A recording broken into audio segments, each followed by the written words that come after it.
Bonjour à tous. On est ravis de vous retrouver aujourd'hui pour notre road trip en Italie.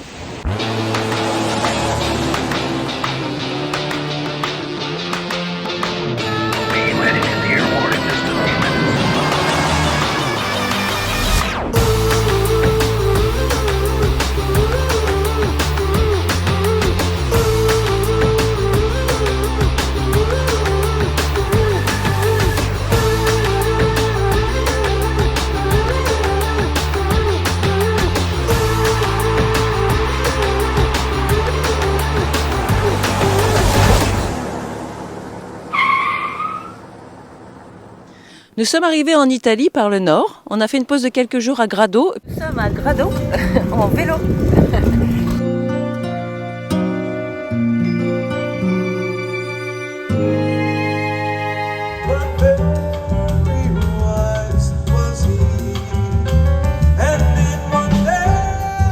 Puis nous sommes dirigés vers Venise.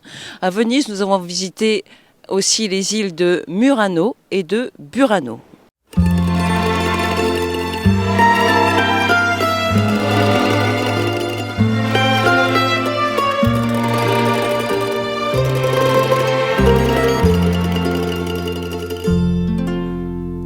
Venise est une des villes les plus incroyables d'Italie. La ville de Venise aligne consciencieusement les merveilles. Églises, palais, monuments et places, mais aussi canaux enjambés par quelques 435 ponts dont l'architecture est la plupart du temps remarquable. L'expression de musée à ciel ouvert semble faite pour elle. On vous conseille fortement de privilégier le hors-saison. Déjà pour éviter la chaleur des vacances d'été, ensuite pour ne pas subir l'engorgement touristique. Si Venise n'est pas une large métropole dynamique, elle peut tout de même apparaître comme un véritable labyrinthe avec ses canaux, ruelles et ponts. On vous conseille donc de visiter Venise à bord d'un Vaporetto. Les points de vue sont limités sur le canal Grande, mais ça reste une approche agréable. Le charme de Venise est de partout et surtout loin des foules.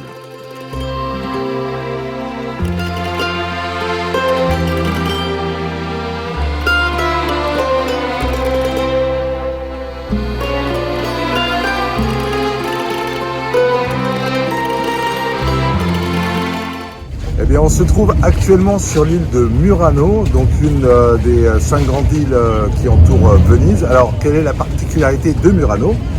Le verre et les verreries d'art de Murano, qui sont connus mondialement, bien sûr. Donc, dans le village de Murano, on peut voir plein de souffleurs de verre.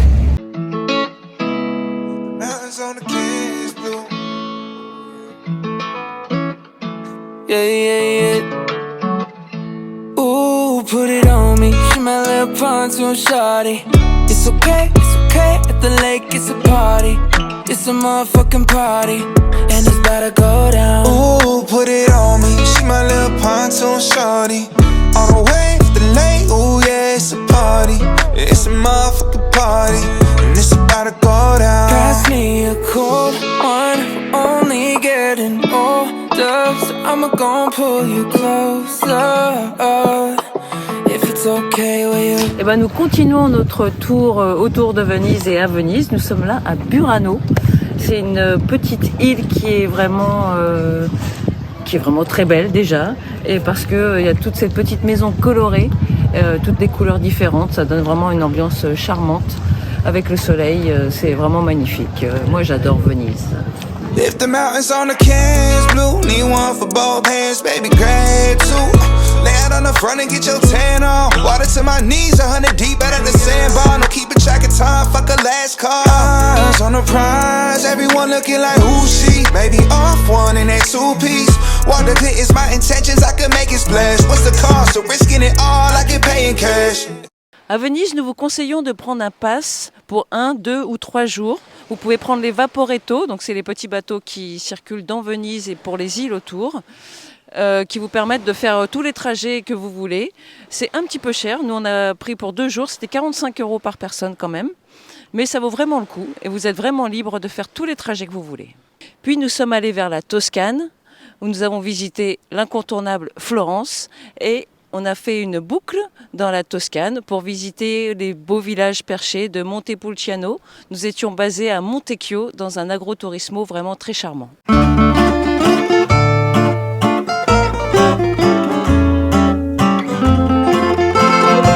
Une myriade d'images, de sensations et de lieux, mais aussi un art de vivre unique au monde. De sa douceur de vivre en passant par son territoire et sa gastronomie. La Toscane, c'est aussi de magnifiques campagnes et des villages adorables et authentiques. Ce qui nous a d'emblée attirés vers la Toscane, ce sont ces paysages avec ses collines à perte de vue et ses villages médiévaux. Nous avions envie de simplicité, d'espace et de nature après la visite de Venise.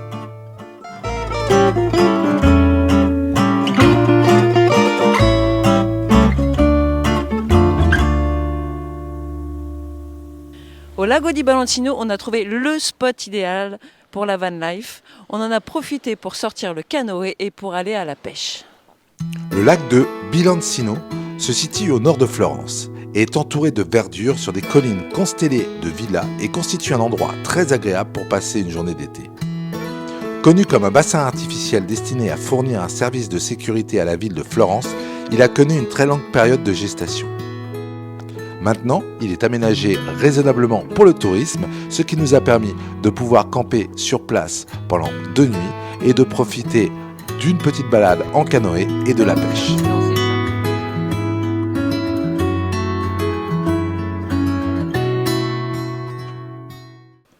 Que serait un road trip sans musique ? En Toscane, on a eu la chance de découvrir le Live Rock Festival, donc à Acquaviva, pour sa 25e édition. À cette occasion, on a rencontré le groupe Elephant Brain avec lequel nous avons sympathisé et avons tourné un Tiny House concert dont vous retrouverez les liens en description.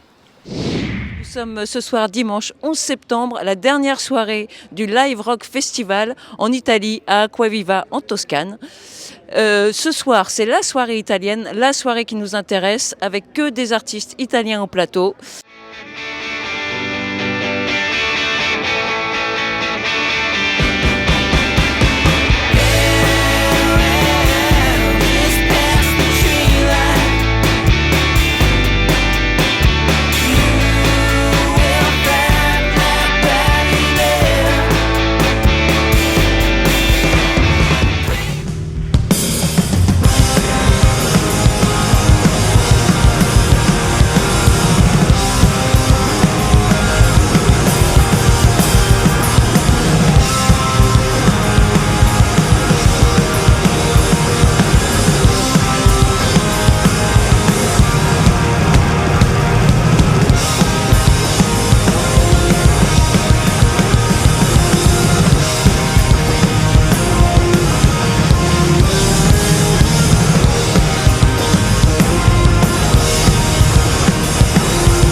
À 130 km de Milan, direction Sirmione, côté sud du lac de Garde.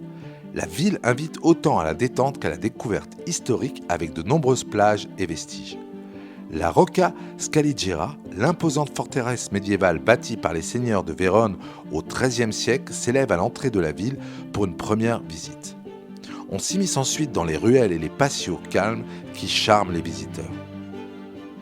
Enfin, on retrouve les ruines de l'imposante ville du poète latin Catulle, que l'on nomme aussi la grotte di Catullo.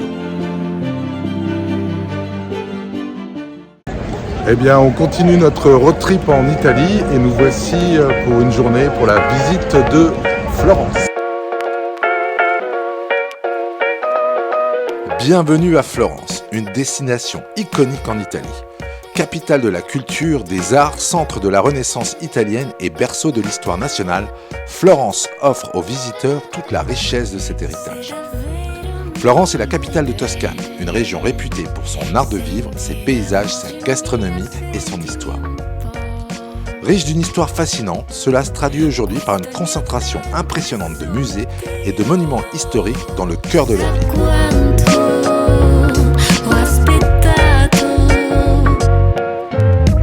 Notti d'estate, giorni infiniti.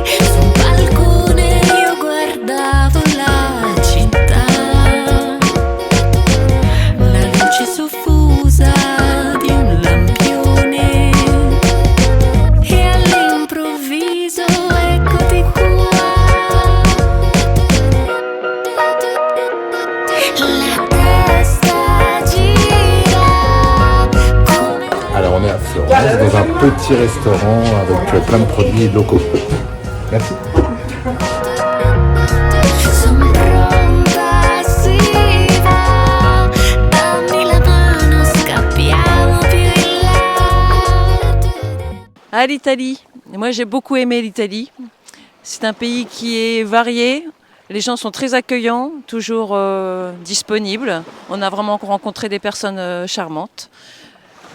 Et franchement, c'est avec plaisir que je reviendrai en Italie. Je vais vous parler maintenant un peu de mes ressentis vis-à-vis d'Italie. Je ne vous cache pas que j'avais pas mal d'appréhension après ce qu'on avait vécu en Slovénie. J'étais agréablement surpris, malgré le monde et les touristes. On arrive encore à trouver sa place. Donc Venise, la visite était vraiment tout juste magique. Ensuite, en Toscane, on a retrouvé ce contact avec la nature. Les 2 jours qu'on a passés en camping sauvage sur le lac Balancino nous a permis vraiment de se poser, de se ressourcer. Parce qu'à vrai dire, on est maintenant à un peu plus de 3 mois de voyage. Et mine de rien, ça fatigue de bouger tous les jours. Donc on a profité vraiment de ce moment pour pouvoir prendre le temps de préparer aussi notre itinéraire. Alors durant le voyage, on est arrivé à un point critique. Juste avant Venise, enfin juste après Venise, on avait prévu d'aller aux 5 Terres. Donc on a regardé quelques vidéos YouTube qui venaient d'être tournées où on nous déconseillait vraiment parce qu'il y avait trop de monde. Et on s'est posé la question à un moment donné de savoir si on n'allait pas faire une pause dans ce voyage, retourner un petit peu en France pour repartir quand ça serait la basse saison. Heureusement qu'on ne l'a pas fait parce qu'on s'est rendu compte qu'à partir du 15 septembre, les campings se vident, les sites touristiques se vident également. Cette vidéo est maintenant terminée, donc j'espère qu'elle vous aura plu. On a essayé de vous partager un peu notre voyage en Italie. Si vous avez loupé les 2 premiers épisodes, donc celui consacré à la Scandinavie et à la Tchéquie-Slovénie, donc n'hésitez pas à cliquer sur les liens en description. Donc maintenant on continue notre tour d'Europe vers la Sicile et je vous dis à très bientôt pour un prochain épisode de Free Around the World.